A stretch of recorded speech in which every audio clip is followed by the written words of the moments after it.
Hey everybody, how's it going today? This video is going to be a little bit different than the typical videos I make. I'm not going to be really talking about a player or a scheme or a position or anything specific to do with this team. I'm going to be talking about things more generally in this video, and really what I'm trying to address here is the Seahawks fan base. I want to talk about Seahawks fans because I end up getting pretty plugged in to the Seahawks fan base doing what I do. When you make videos on YouTube and those videos are getting thousands of views and hundreds of comments, and you're doing streams where hundreds of people watch and dozens participate in the chat, sometimes hundreds, depends on the day, you get a feel for the overall mood of the fan base just naturally because you see the comments of such a wide variety of people. Now, there are millions of Seahawks fans. I definitely don't get to see millions of people sound off, but I see a large enough variety to where I feel like I'm kind of sensing things. And I'm sensing a certain thing right now, and I want to talk about this for a little bit here and see if I'm right and see if people are kind of feeling what I think they're feeling based off the way the discourse is going. And what I'm trying to get at here is Seahawks fans right now just feel a little bit checked out. They're not angry necessarily. They're not really upset. They're not furious. They're not even really like, I can't even really call it depressed, but I'm getting the sense that a lot of Seahawks fans are disengaged from this team right now. Just kind of the sense that I've gotten on YouTube and Facebook and X and Discord over the last really couple of weeks, but I think you could go back to like a month. And it's not just a thing where the Seahawks aren't playing well over the last month or so, therefore people are down because, oh, they're not playing that well right now, and as soon as they play good in a game, they'll all be back. No, it feels a little bit bigger than that. It feels a little more long-running and long-winded than that. It feels like there's something a little bigger going on where people, even though this team is objectively good right now, we have a 6-3 record, we have a playoff spot at the moment. We're coming off this win at the buzzer against Washington, and honestly, you look at it, this team is very likely going to make the playoffs this year, just looking at the rest of the NFC. Despite that, I'm just getting the sense that people are a little checked out.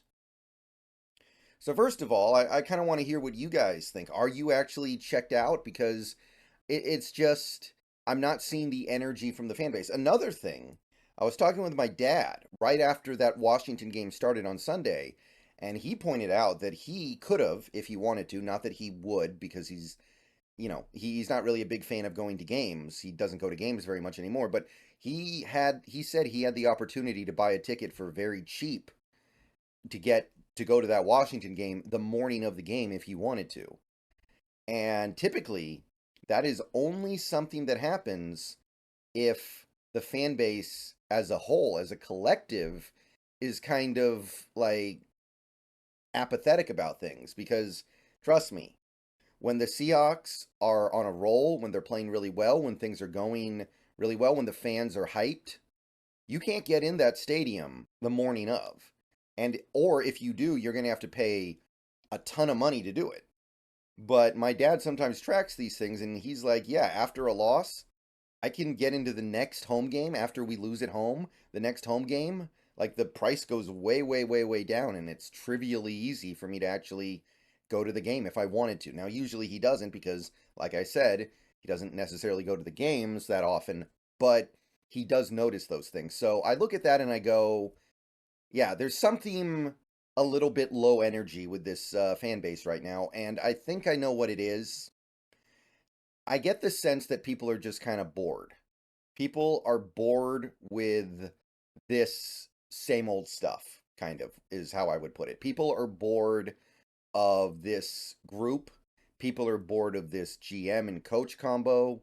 People are bored of the way we're doing things because It's been going on for coming up on a decade and a half now. And that boredom is starting to supersede the fact that the team is playing pretty well. Because the team is not playing extraordinary, it's not overcoming the general sense of boredom with mostly I'm talking about Pete Carroll and John Schneider because those are the guys who have been here for so long, almost a decade and a half. But it's very interesting to see general apathy overcome the fact that the team is actually 6-3 right now and tied for the top in the division, holding a playoff spot, etc., etc. These things are happening. This team has 3 game-winning drives in the fourth quarter this season already. I think they lead the entire league in game-winning drives in the fourth quarter. This team has beaten good teams like the Lions. They beat the Lions on the road. They beat the Browns. The Browns are clearly a good team. We saw that on Sunday. And despite all that, I'm just not feeling the energy right now. So I want to talk about that. First of all, am I right? Am I actually right about that? Am I correct in assuming that people are kind of bored of this, even though the team is good? Because, again, it's definitely not great. This team has been blown out twice this year. This team has a negative point differential, although it's basically even. It's -1, so basically even. So that's indicative of the fact that the team maybe has a little bit of a better record than they should. We're talking about maybe 1 game, really. And there's nothing overpowering about the team in terms of the end result. They have a slightly above average offense, and they have a bad defense. I guess their special teams are decent at this point, maybe a little bit better than decent, but there's nothing about this team that we're like, oh, we can't wait to see that on Sunday. Like, there are things about this team that are good, but we don't even have something like a Justin Jefferson, best receiver in the league, that we're just so excited to watch every Sunday because he might go for 20 catches or 200 yards. We don't have a TJ Watt who might go for 4 sacks any given week. We don't have that. We have good players, but we don't have anything overpowering right now. So you put it all together, and I'm just seeing this willingness to not willingness, but a desire to treat this season as a failure, even though it's objectively going pretty well. So, first of all, am I right about that? But if I am, then why? Because some people would say our fan base is spoiled. Our fan base expects to win every game. Our fan base expects to win the Super Bowl every year, or they're not happy. And I don't really think that's what it is. I do think some perspective would help. But I want to take a look at the Seattle Seahawks during the Pete Carroll, John Schneider era and kind of talk about how I'm choosing to look at this. Because you guys know, if you go back and watch my videos a couple years ago, I was not happy with the direction of the team. I wanted big changes. I wanted to blow up the coaching staff and the front office. I wanted to move off of our big players. Now, we did some of those things, but we didn't do all of those things. And here's the really interesting thing about the Seahawks under Carroll and Schneider. They've kind of gone through 4 different eras. So the first era is not really an era, but it's basically that 2 years right after Carroll took over the team, where the team had no hope. The team was terrible. The team was really like had nothing going on, and it wasn't really an era so much as a this is going to take a while for me to fix. So we're just going to not be very good for a couple years while I do this. And then you have the 3 real eras of the Carroll Schneider regime. You had the Legion of Boom era from 2012 to 2017.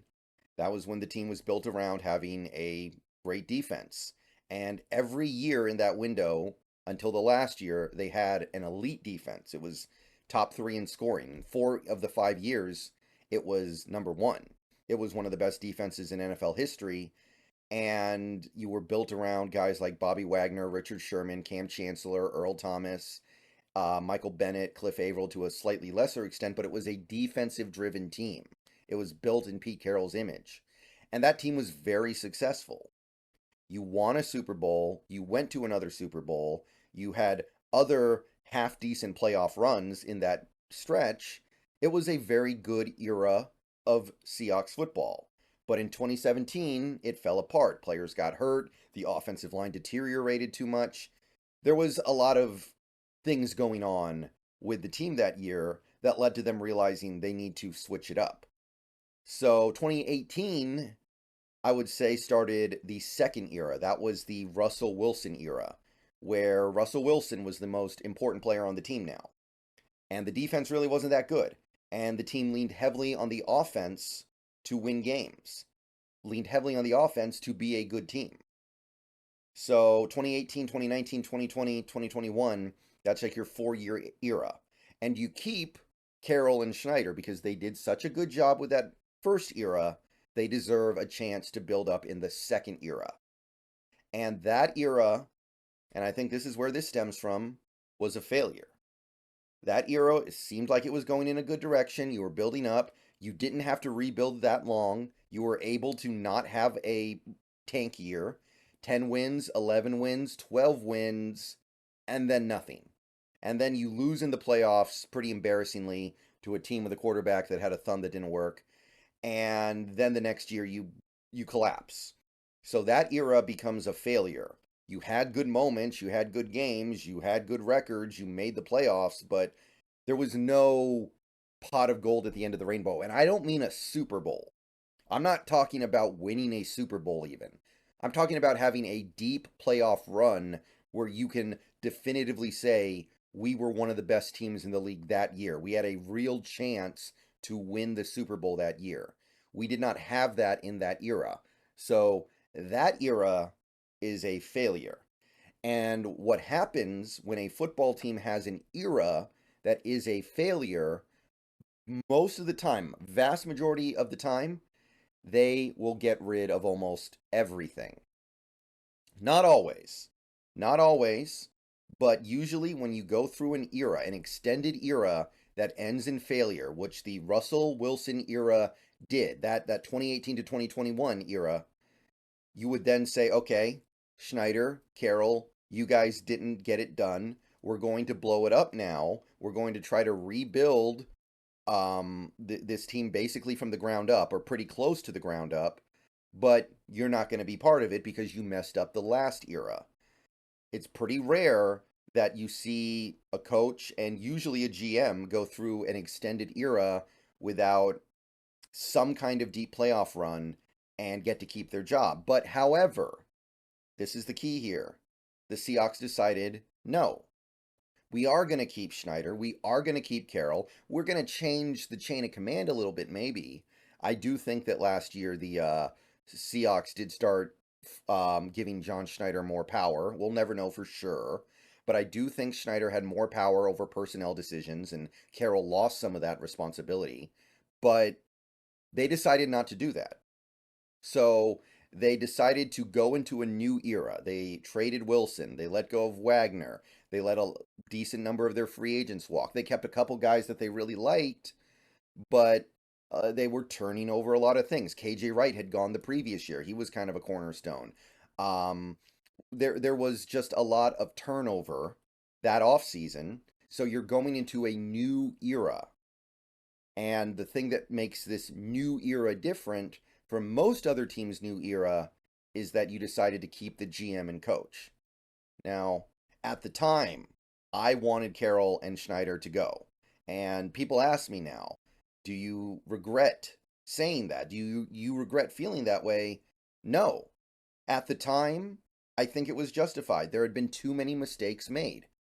Couldn't build an offensive line, couldn't build a defense that was any better than slightly above average, couldn't land a meaningful trade. The Jamal Adams trade was a disaster. The Clowney trade was okay. I'm not that mad about the Clowney trade, but you had some of the other moves the team made just not working out. You use void years to reduce cap hits, and then you don't take advantage of the money you're saving. A lot of things they did in that era just did not make sense. And I felt like the mistakes were such that, yeah, you should go in a different direction here. You should go into the new era, still get rid of Wilson, still get rid of Wagner, still turn over the roster, but get a new set of eyes on it. However, me thinking that at the time, and I, again, don't regret thinking that at the time, doesn't change the fact that we decided to keep those guys into this era. And that's important to keep in mind here, because if you step back and look at it like that, this era is going pretty well. You have to acknowledge it if you're any kind of objective fan. This era, I don't know if you want to call it the Geno Smith era. I don't know if you want to call it the Charles Cross Abe Lucas era. However you want to define it.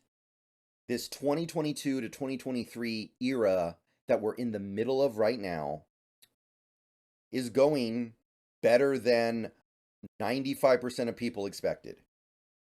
It is.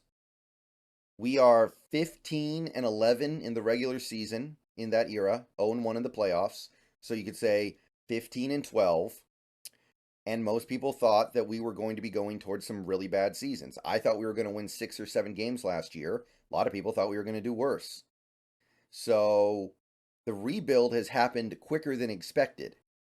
And straight up, as much as we did a terrible job drafting for like 7-8 years, we have done one of the best jobs drafting over the last couple of years.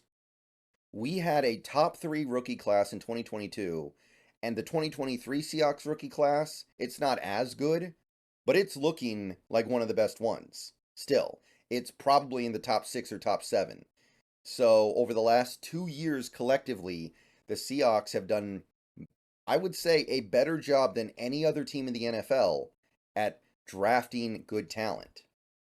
So if you divide things up like that, I think that it needs to be understood that we are headed in the right direction. When you look at it in terms of everything that happened after the Legion of Boom blew up, yeah, you're looking at an extended period of not making any kind of a meaningful playoff run. We had the one playoff win in 2019 against the Eagles practice squad by 8 points. Most people don't even count that because it's kind of pathetic. But yeah, that would be like a 5 years going on 6-year long era of not being of not having overwhelming success. But I think it needs to be understood these things are divided up. After 2021, you bailed on that era and started a new one. And this new era is off to a really good start. I'm sorry, but it is. It just is. So that's how I choose to look at things. And that helps me get through the fact that this team isn't great yet. This team isn't supposed to be great yet. They're not supposed to be great because they're in year 2 of a new era. Alright, so this video ended up being a lot longer than I wanted it to be, but I wanted to explore this a little bit because again, I think it's understandable that people are checked out right now. People are down on this regime, down on this team a little bit because it's not great yet. We're not a Super Bowl team. We're not a team that looks like they're going to compete for a title this year. In the NFC, maybe we can make a little bit of a run. The NFC looks really weak this year, but that doesn't mean we're actually a Super Bowl caliber team. We're not. And I can acknowledge that, but I think it needs to be understood that when the Seahawks chose to do what they did after the 2021 season, trade Russell Wilson, cut Bobby Wagner, and basically flip the team over in many regards, there was going to have to be some time allotted to that regime, even though it's the old regime. If we had fired Carroll and Schneider after 2021 and brought in brand new guys and had these exact same results, I don't think anybody would be unhappy or checked out. I think people would be excited for the future. Oh, we got this amazing young cornerback tandem. We got this great young tackle tandem. We've got quality veterans along the defensive line. We've got the veteran linebacker teaching the young linebackers. We got these amazing receivers. We got all these tight ends. We got this. We got that. We got this. We got that. And people would be very, very hype. But just because the old coach and GM got ported over from the previous failure, people are more trying to I kind of feel like they're trying to find a reason to not be that invested. I don't know. I could be off, but I doubt it. So let me know what you guys think. This is how I'm choosing to look at it. I can't blame anybody or fault anybody for being checked out on this team a little bit right now. I understand that it also has something to do with the fact that we got whipped, like whipped by the Ravens, and had a bit of a wake-up call about our abilities to contend for a Super Bowl this year just a couple weeks ago. So that's obviously part of it. There is a reaction to that. But the reason why I'm not checked out, why I'm not apathetic about this, is everything that I just said in this video. Carroll and Schneider got a second chance. They need to actually get that second chance. Or else you should have just fired them 2 years ago if you were not going to give them a real second chance. All right. See you guys later. Go Hawks. Just some stuff to think about. Let me know if it resonates with you.